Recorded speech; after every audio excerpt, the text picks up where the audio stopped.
क्या ईरान खत्म हो जाएगा? क्या ईरान को इजराइल अमेरिका की या और तमाम अपने सहयोगियों की मदद से खत्म कर देगा? क्या ईरान ने इजराइल को हरा दिया है? क्या अमेरिका और इजराइल ने अपनी हार मान ली है? क्या इजराइल और अमेरिका ये मान चुके हैं कि ईरान को काबू करना या जीत पाना नामुमकिन है, या फिर ये एक महज दिखावा है, आई वॉश है या मोहलत है ईरान के लिए, और ईरान के लिए खतरे के बादल मंडरा रहे हैं और इनके नतीजे क्या होंगे? इन सवालों पर आपसे चर्चा करेंगे। आपका मेजबान आजाद खालिदात बहुत दिनों बाद आपसे मुखातिब है। क्या आपको लगता है कि ईरान और इजराइल की जो जंग है वो फिलहाल रुक गई है, सीज फायर है, या फिर कोई वक्फा है? आज उन तमाम सवालों पर हम आपसे चर्चा करेंगे जो आपके मन में है। इजराइल और ईरान की जंग फिलहाल आपको रुकती नजर आ रही है। हालांकि इसमें अमेरिका की एंट्री हुई और बेहद आक्रामकता के साथ हुई, बहुत एग्रेशन के साथ हुई। कहा जा रहा है कि ईरान के न्यूक्लियर जो वेपन्स हैं उनको नाकारा बना दिया गया है और बाद में सीज फायर का ऐलान कर दिया गया। लेकिन सवाल यह है कि क्या ईरान फिलहाल बच गया है, या ईरान और इजराइल की जंग बंद हो गई है, या फिलहाल ये एक आई वॉश है और इसके बाद ईरान को खत्म करने का प्लान बनाया जा रहा है? क्या ईरान सफाए हस्ती से यानी दुनिया के नक्शे से मिट जाएगा?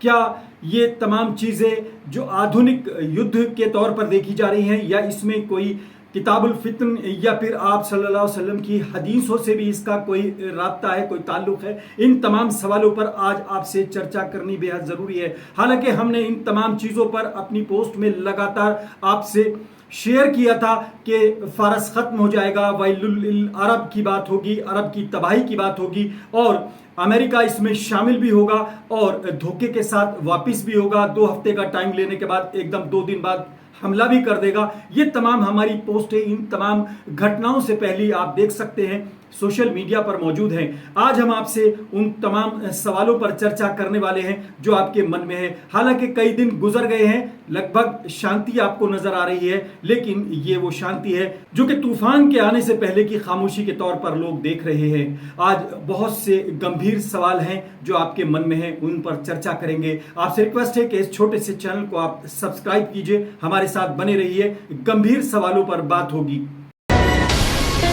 और क्या वजह है कि ईरान के खत्म होने के आसार बनते जा रहे हैं, और क्या वजह है कि ईरान के लिए खतरा लगातार मंडरा रहा है? क्या इसमें ईरान की अपनी कुछ पॉलिसीज हैं, गलतियां हैं, या फिर उसके आसपास का जो माहौल है उसमें वो अकेला पड़ गया है, या फिर उसी के कुछ ऐसे फैसले हैं जिसकी वजह से आज ईरान अपनी मदद के लिए चारों तरफ देख रहा है? इन सवालों पर चर्चा करने से पहले थोड़ा सा आपको पीछे जाना होगा, क्योंकि इराक और ईरान वॉर को आपको भूलना नहीं होगा। 8 साल के करीब इराक और ईरान आपस में लड़ते रहे, एक दूसरे के ऊपर घातक हमले करते रहे, एक दूसरे को खत्म करने की कोशिश करते रहे।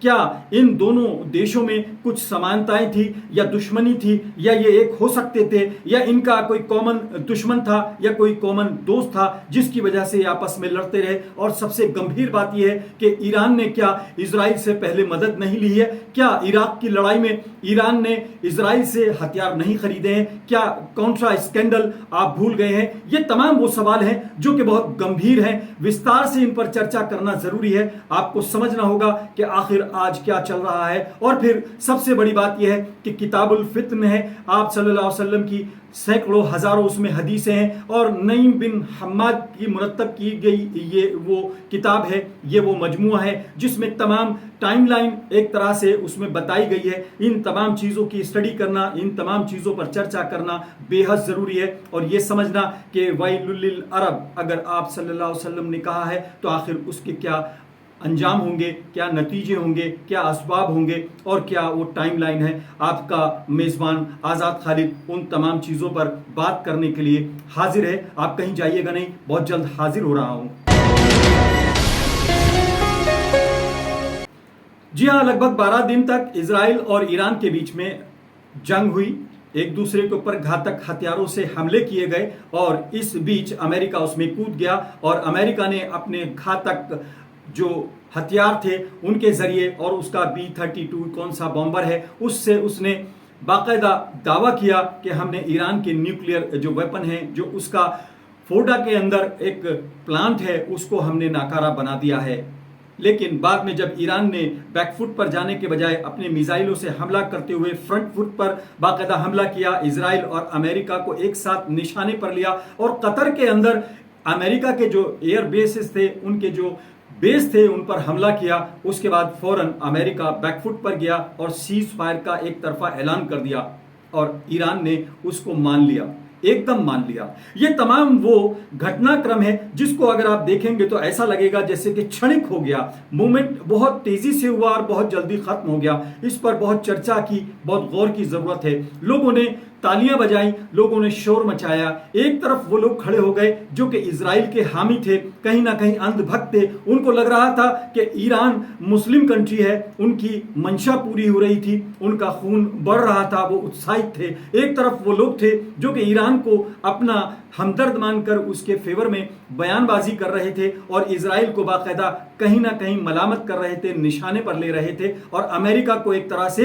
वो कहीं ना कहीं शैतान अजीम बता रहे थे और सबसे ज्यादा बड़ी कॉन्स्पिरेसी करने वाला देश बता रहे थे। लेकिन सीज फायर हुआ, दोनों तरफ खामोशी हो गई। अंदर अंदर लोगों के मन में सवाल हैं। कुछ लोग कह रहे हैं कि ईरान फतह हासिल कर चुका है, कुछ लोग कह रहे हैं कि ये एक वक्फा है, ये एक इंटरवल है, ये लोग भी कह रहे हैं कि अमेरिका अभी बहुत कुछ करने वाला है। लेकिन अभी जिस तरीके से कल ही अमेरिका का बयान आया है कि ईरान अपने आप को फातेह न माने, अपने आप को जीता हुआ न माने, हमने उसकी तमाम चीजें कमर तोड़ दी है, उसके न्यूक्लियर वेपन बेकार कर दिए हैं, वो अपने आप को जीता हुआ न माने। तो ये तमाम वो चीजें हैं जो कहीं ना कहीं कुछ बड़ी कॉन्स्पिरेसी या कुछ बड़े घटनाक्रम को कहीं ना कहीं छिपाए बैठे हैं। कहीं ना कहीं लगता है कि सवाल जायज हैं और ये सोचना कि ईरान और इजराइल की जो जंग है वो सीज फायर के दौर में है, इंटरवल के दौर में है, या ईरान के ऊपर खतरा मंडरा रहा है। इन सब चीजों को समझने के लिए आपको दो चीजें समझनी होंगी। एक हदीस पाक है आप सल्लल्लाहु अलैहि वसल्लम की कि वो सोते हुए उठे और उन्होंने घबरा कर कहा कि वैलुल लिल अरब, बहुत जल्दी अरब की तबाही होगी, मिन शर्रिन निक्तरब, यानी अरब की तबाही। अरब की तबाही के असबाब और वो जो कारण हैं, जो रीजंस हैं, बहुत लंबे हैं, लेकिन उनको मुख्तसरन मैं बता दूं कि कुरान पाक अरबी में नाजिल हुआ, अरब के अंदर नाजिल हुआ, उसको नाफिज करने के अंदर, उस पर अमल करने के अंदर, उसको दीन के लिए नाफिज करने के लिए और दीन को दीन के अंदाज में नाफिज करने के लिए अरबों का जो रोल है वो पूरी दुनिया के सामने है।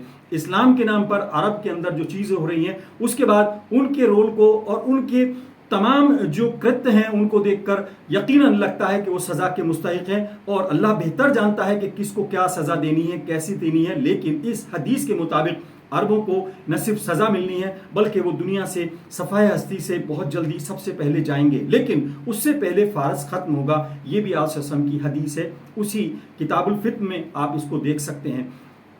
फ़ारस के ख़त्म होने के लिए असबाब बहुत तेज़ी से बनते नज़र आ रहे हैं। फिलहाल आपको ईरान जीतता हुआ नज़र आ रहा है, हालांकि ये कोई जीत नहीं है, ये सिर्फ एक डिफेंस है, अपने आप को डिफेंड करने की एक पॉलिसी है। इजराइल ने एग्रेसिव होकर, प्रोएक्टिव होकर हमला किया, ईरान ने उसको डिफेंस किया, उसको डिफेंड किया, अपने आप को बचाव किया। उस बचाव में उसके पास मिसाइल्स थे, उसके पास काफ़ी वेपन थे, उसने अपने आप को एक तरह से इक्विप किया हुआ था, उसने उसका बचाव किया। अमेरिका ने वहाँ पर घुसकर उसके उन ठिकानों पर हमला किया और उनको ख़त्म कर दिया जिनकी सुरक्षा करने की जिम्मेदारी खुद ईरान की थी, उसको पता भी नहीं चला। उसका जो सिक्योरिटी सिस्टम है, उसका जो रडार सिस्टम है, उसका जो एक तरह से पूरा सुरक्षा का जो सिस्टम है वो तबाह हुआ, कहीं ना कहीं नाकाम हुआ और अमेरिका के बॉम्बर वहाँ से अपने मिशन को पूरा करके सुरक्षित वापस आ गए, यानी ईरान कहीं ना कहीं बेबस नजर आया। हालांकि उसने बाद में कतर के अंदर अमेरिका के बेसिस के ऊपर हमला किया और ये बताया कि हम डरे नहीं हैं, हम सरेंडर नहीं करेंगे। और खामनेई साहब का आपने बयान भी देखा होगा, इस दौरान आपने बयान वीरी भी देखी होगी, बयानों की एक तरह से कहीं ना कहीं छड़ी देखी होगी। नेतन्याहू की तरफ से कुछ बयान आता है, खामनेई साहब की तरफ से कोई बयान आता है, ट्रंप साहब की तरफ से कोई बयान आता है, यानी बयानों की भी झड़ी आपने लगातार देखी होगी। एक दूसरे के ऊपर सुपेरिटी का एक तरह से एक अपना छाप छोड़ने की कोशिश नजर आती रही होगी। नेतन्याहू कहीं ना कहीं ईरान को आतंकवादी देश घोषित करने की कोशिश करते रहे। अली खामेनेई साहब इसराइल को कहीं ना कहीं आतंकवादी देश घोषित करने की कोशिश करते रहे। वो ये कहते रहे कि गजा के अंदर इसराइल के जो कदम हैं, जो उसके जो एक तरह से इक़दामात हैं, जो उसका ऑफेंस है, वो कहीं ना कहीं आतंकवाद के दायरे में आता है। अमेरिका लगातार परमाणु जो उसके सिस्टम है, जो उसका जो न्यूक्लियर सिस्टम है, उसको लेकर चिंता जाहिर करता रहा, दुनिया के लिए खतरा बताता रहा। लेकिन इस सब के बीच इजराइल ईरान आपस में भिड़े रहे, अमेरिका बीच में एंटर हुआ, उसने उसके न्यूक्लियर वेपन को कथित तौर पर डिस्ट्रॉय कर दिया और वापस चला गया। सीज फायर हो गया। सवाल यह है कि आखिर ये सीज फायर कितनी देर का है, या कितने दिन तक चलेगा, या लंबा चलेगा, या फिर ये बहुत जल्दी टूट जाएगा। ये सवाल बहुत जायज भी है, बहुत चिंतनीय भी है और सोचने वाला भी है।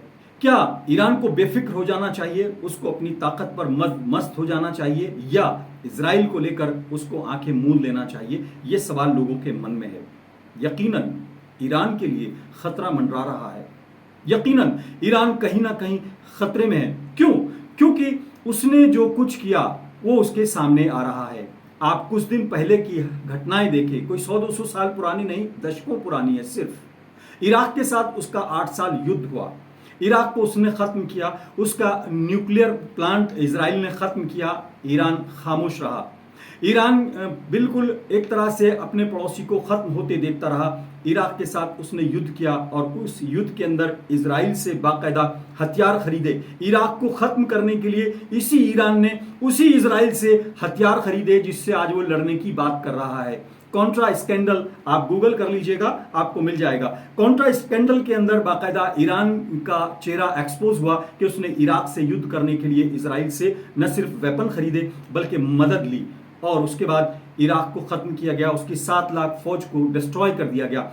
ईरान की पॉलिसी ये रही कि अपने पड़ोसियों में अपनी हुकूमत बनाने के लिए, अपनी जत्थेदारी बनाने के लिए, अपनी दादागिरी बनाए रखने के लिए अपने पड़ोसियों को कहीं ना कहीं खत्म करता रहा। इराक उसका एक एग्जाम्पल है, मिस्र उसका एक एग्जाम्पल है। मिस्र के अंदर मुर्सी की जो हुकूमत बनी, 65% वोट लेने के बाद उसकी सरकार को बाकायदा गिराने के लिए सीसी को खड़ा किया गया। अमेरिका की मदद से ईरान ने कहीं ना कहीं वहां पर अपना सपोर्ट दिया और मुर्सी को खत्म करके सीसी को वहां पर बिठाया गया। शाम के अंदर बशारुल असद की सरकार के खिलाफ ईरान के रोल को दुनिया जानती है। इसके अलावा इराक के अंदर बाद में जब वो डिस्ट्रॉय हो गया, सद्दाम हुसैन के बाद भी जो कासिम सुलेमानी का रोल है, वहां सबको मालूम है कि इराक के अंदर कासिम सुलेमानी ने, जो कि ईरान का एक तरह से कमांडर था, उसने वहां क्या किया ये सबको मालूम है। इसके अलावा शाम हो या हिजबुल्लाह हो या फिर कहीं ना कहीं लेबनान हो, ये तमाम देशों के अंदर ईरान का रोल सबको मालूम है, क्योंकि ईरान की पॉलिसी थी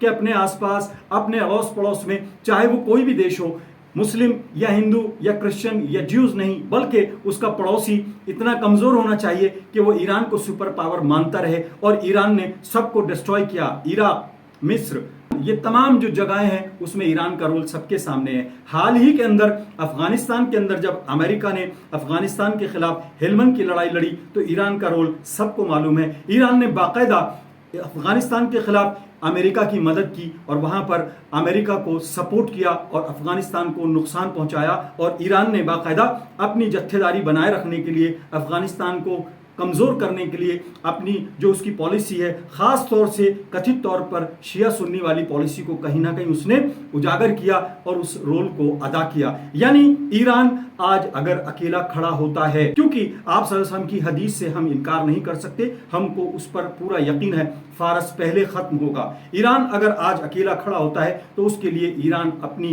पॉलिसी के लिए खुद जिम्मेदार है। उसकी अपनी पॉलिसियां इस अकेलेपन के लिए जिम्मेदार होंगी।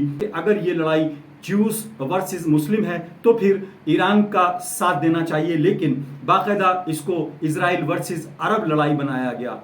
इसमें कहीं भी कौमियत नहीं है, कहीं भी देखा जाए तो वही बात है, असबियत की ये लड़ाई है। और असबियत की लड़ाई के लिए आप सल्लल्लाहु अलैहि वसल्लम का हुक्म है, हदीस है कि जिसने असबियत का झंडा बुलंद किया उसने तबाही के झंडे को बुलंद किया। ईरान अगर आज अकेला खड़ा है तो उसको अपने गिरबान में झांकना होगा, अपनी पॉलिसियों को देखना होगा। किस देश में, किस मुस्लिम देश में, इस्लामिक देश तो 57 के 57 में अभी कोई नहीं है, मुस्लिम देश जरूर कहे जा सकते हैं, मुस्लिम बाहुल्य क्षेत्र, मुस्लिम बाहुल्य देश जरूर कहे जा सकते हैं, उनके खिलाफ ईरान का रोल सबके सामने है। चाहे किसी भी देश की बात हो, अरब कंट्रीज खुद ईरान से असुरक्षित क्यों महसूस करते हैं, ये भी बहुत बड़ा सवाल है। अरब कंट्रीज ने ही अमेरिका को बुलाकर इराक को ख़त्म कराया और ईरान ने उसको सपोर्ट किया। यानी आज अगर ईरान के खिलाफ बहुत जल्द कुछ होता है या कुछ देर बाद कुछ होता है तो अरब खामोश रहेंगे, ये ऐसा कयास हमारा है और ऐसा होने वाला है, क्योंकि मुस्लिम कंट्रीज खास तौर से ईरान का साथ नहीं देंगे और बहुत जल्द ईरान अकेला पड़कर अरब से पहले सफ़ेद हस्ती से अगर फारस के तौर पर ख़त्म हो जाए तो आपको ताज्जुब नहीं होना चाहिए। ये अलग बात है कि वो कितनी देर तक एक तरह से मुकाबला करता है, एनकाउंटर करता है, कितनी देर तक अपनी सुरक्षा कर पाता है, ये सवाल अलग है। लेकिन अल्टीमेटली इजराइल, उसके सहयोगी, उसके एलाइज और अमेरिका और ख़ास तौर से यूरोपियन कंट्रीज़ जो हैं ईरान को अगर ख़त्म कर दें तो आपको ताज्जुब नहीं होना चाहिए, क्योंकि टाइमलाइन और तमाम चीज़ें ये बताती हैं कि ईरान की अपनी पॉलिसियां उसके लिए घातक साबित होती जा रही है।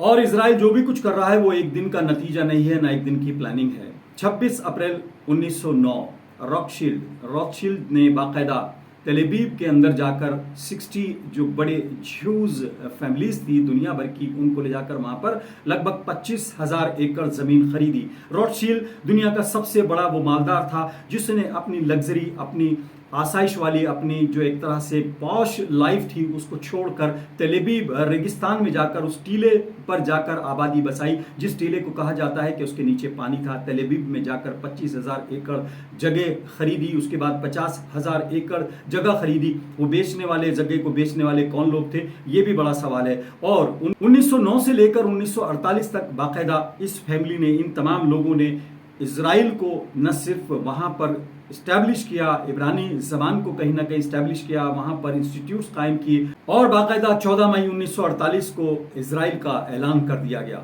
और कहा गया कि अब इजराइल इस्टेब्लिश कर दिया गया है। ज़मीनें किसने बेची और कौन लोग उसको सपोर्ट कर रहे थे और सबसे पहले किसने उसको मान्यता दी, ये भी आपको याद रखना होगा। तुर्की और ईरान और तुर्की ने सबसे पहले इजराइल को मान्यता दी थी, ये भी इतिहास गवाह है। आपको एक और टाइमलाइन बता देता हूं। अगर बात करें आप सल्लल्लाहु अलैहि वसल्लम की हदीसों की तो यसरब यानी मदीने की वीरानी से पहले जो है यरूशलेम आबाद हो जाएगा। इमरानुल बैतुल मक़दस व खराबुल यसरब यानी बैतुल मक़दस की आबादी होगी और यसरब यानी मदीना वीरान हो जाएगा और मदीने की वीरानी होगी और बड़ी जंगों की शुरुआत हो जाएगी। यानी खराबुल यसरब और खुरूजुल मलहमा तो यक्तुल कुस्तुनतुनिया यानी कुस्तुनतुनिया दोबारा फतह हो जाएगा। तो इसको अगर गौर से आप देखेंगे तो कुस्तुनतुनिया यानी तुर्की भी हाथ से निकल चुका होगा। ईरान की बात करें या अरब की बात करें या तुर्की की बात करें, ये तमाम मुस्लिम कंट्रीज़ कहीं ना कहीं हाथ से निकल जाएंगे। और यक्तुल कुस्तुनतुनिया यानी दोबारा अगर कुस्तुनतुनिया जीत लिया जाएगा तो फिर खुरूजुल दज्जाल यानी दज्जाल की आमद होगी। ये तमाम वो चीज़ें हैं जिसको आपको पढ़ना चाहिए, क्योंकि ये भी एक हदीस है कि फितनों से वही बच सकेगा जो कि फितनों के बारे में जानकारी रखता होगा।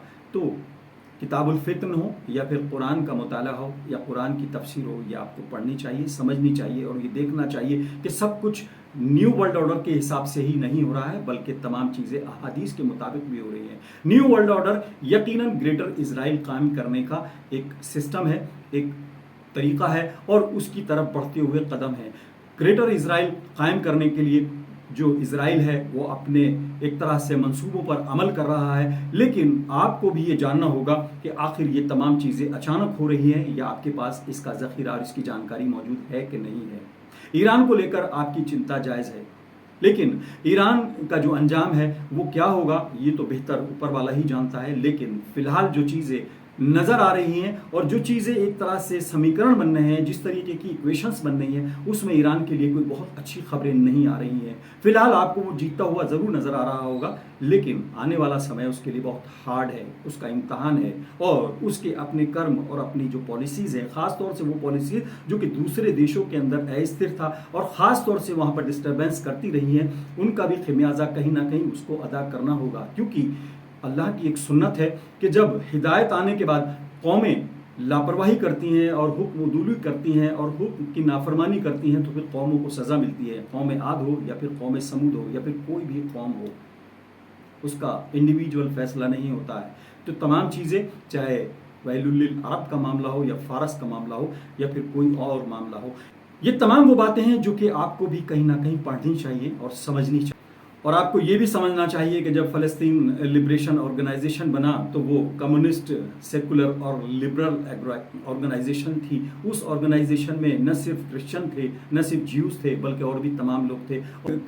और फिर कर्नल नासिर का ये कहना कि हम फ़िरौन की औलाद है और हमारा मुकाबला मूसा की औलाद से है, तो वो भी आपको याद रखना होगा, क्योंकि 1967 की जंग में जब इजराइल ने मिस्र को और तमाम देशों को, अरब कंट्रीज़ को जो एक तरह से हराया था, उसमें कहीं ना कहीं वो लड़ाई भी जो थी इलाके की थी, असबियत की थी, कौमियत की नहीं थी, दीन की नहीं थी। उसमें भी अगर देखा जाए ये तमाम चीज़ें हुई थी। आज भी अगर आप इन तमाम चीज़ों पर स्टडी करेंगे और सोचने की कोशिश करेंगे तो बहुत कुछ आपको समझने को मिलेगा। आपसे रिक्वेस्ट है कि इस चैनल को सब्सक्राइब कीजिए और इसको ज़्यादा से ज़्यादा शेयर कीजिए। मिलेगा। आज फिलहाल इतना ही। अपने मेज़बान आज़ाद खालिद को इजाज़त दें।